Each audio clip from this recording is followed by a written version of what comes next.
with late game execution. No, ain't no party like a Diddy party, so. Yeah, that's what's up. Yeah. Yes, sir.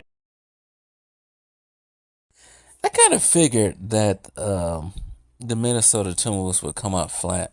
The last time they played was last week Wednesday, taking out the fake gold king and LeBron James, right?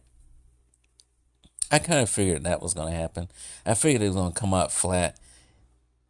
When you don't play like that, one or two things are going to happen. You're going to come out rested and do come out busting, or you going to come out flat. Anthony Edwards, I think, going into the second quarter was 0 for 8. 0 for 8. He was 0 for 8. That's crazy. Now, they may be able to come back in this one. They can still win. This is only one game. People get so, after one game, it's so caught. Whoa, yeah. Warriors gonna win this series. Relax. It's one game. Nuggets gonna win this series.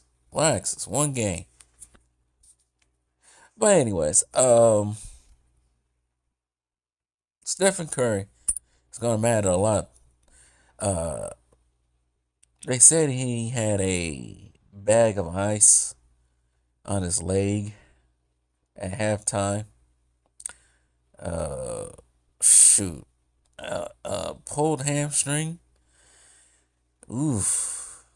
Man, at age 37, that ain't nothing to play with, though. It ain't the best injury to play with. But lucky he got teammates, because they said Buddy Hield and Draymond Green delivered from three-point range. But Curry suddenly sidelined by a hamstring strain, and Jimmy Butler gave the Warriors a vintage all-around performance in an inspired 98-88 victory over the stumbling Timberwolves that opened the second round series on Tuesday night. Buddy Hield picked up where he left off in Game 7 at Houston, finished the first round by scoring 24 points, 5 for 8, shooting from 3. Butler had 20 points, 11 rebounds, and 8 assists, and Green had 4 first-half threes on his way to 18 points as the Warriors used 12 players, plenty of hustle and lockdown defense to overcome a concerning departure of the franchise cornerstone Stephen Curry. The home teams. No home teams so far in this playoffs have won a game. None. Next game for this is on Thursday night in Minneapolis, of course, but the biggest question, will Curry be available? The league's career leading three-point shooter and four-time NBA champion exited in the second quarter after hitting a 14-footer and grabbing the back of his leg. The Warriors ruled him out for the remainder of the game soon after that. Curry frequently set a zone defense at a Wolves team that went 7 for 47. 7 for 47. Oh, my goodness. Yes, the scores are short. I mean, not short. The scores ain't big. The final scores ain't a whopping 135 to 124. Most of the scores so far, I think scoring is down the playoffs. Of course, it makes sense because a lot of things on the line. But also another reason why scores are so down, because the dudes are just jacking up threes all over the place. 7 from 3-point range. Right. I got that wrong. 7 for 47 from 3-point range in the Lakers series they played, the Timberwolves. But still, that's crazy. They said the Wolves missed first 16 shots from 3-point range until they was down by 20. Naz Reid drained one from the wing with 8:32 left in the third quarter. This is ridiculous, man. They shoot way too many. How many threes did the Timberwolves shoot tonight? That was the Laker game. The Wolves shot 29 threes. All right, that makes sense. They shot 47 against the Lakers, but this is what they shot from three. 5 for 29 from 3-point range. Randall 0 for 3 Jaden McDaniels 0 for 3. Mike Conley 0 for 2. Anthony Edwards 1 for 5. Nas Reed 3 for 7. DiVincenzo 1 for 7. Shai Gilgeous-Alexander's cousin 0 for 2. 17% from 3, 39% from the field altogether. They didn't get much production out of the bench. Out of the starters or the bench, really. Randall had 18 points. McDaniels had 12. Rudy Gobert had 9. Mike Conley didn't even do anything offensively. He has the worst plus minus on the team. 0 for 5 from the field, 0 for 2.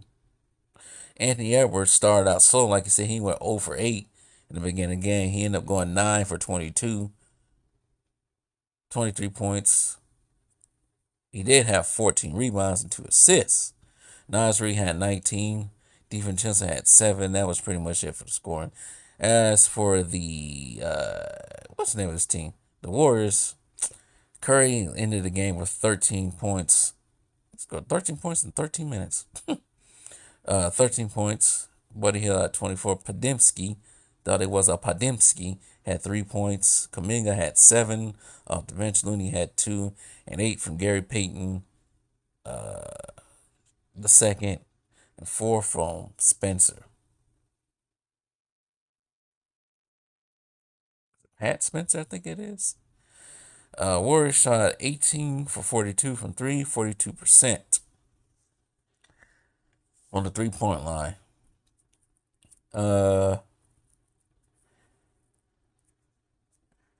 You know what's odd? For the 2 of the last 3 playoffs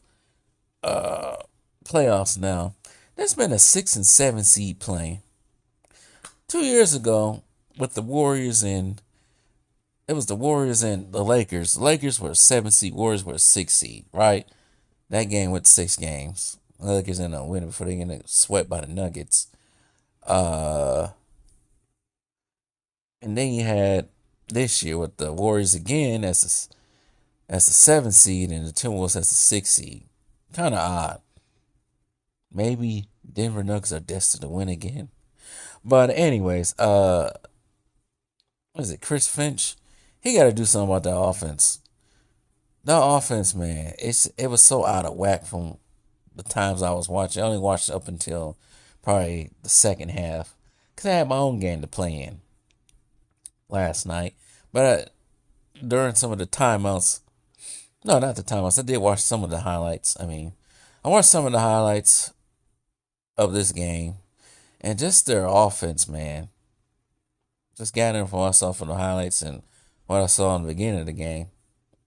The Timberwolves offense was just off. They got to do something other than just shooting threes all the time. These analytics are failing this league. Analytics are not working. You gotta take the smart shot. You gotta do the high percentage shot. If it means mid-range. Go to the basket, go to the basket.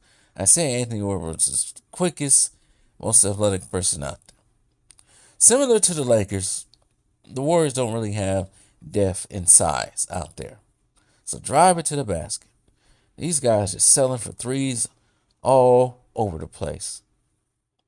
But anyways, Warriors get game 1. Let's see if the Timberwolves can bounce back. And let's see if Curry even plays game 2.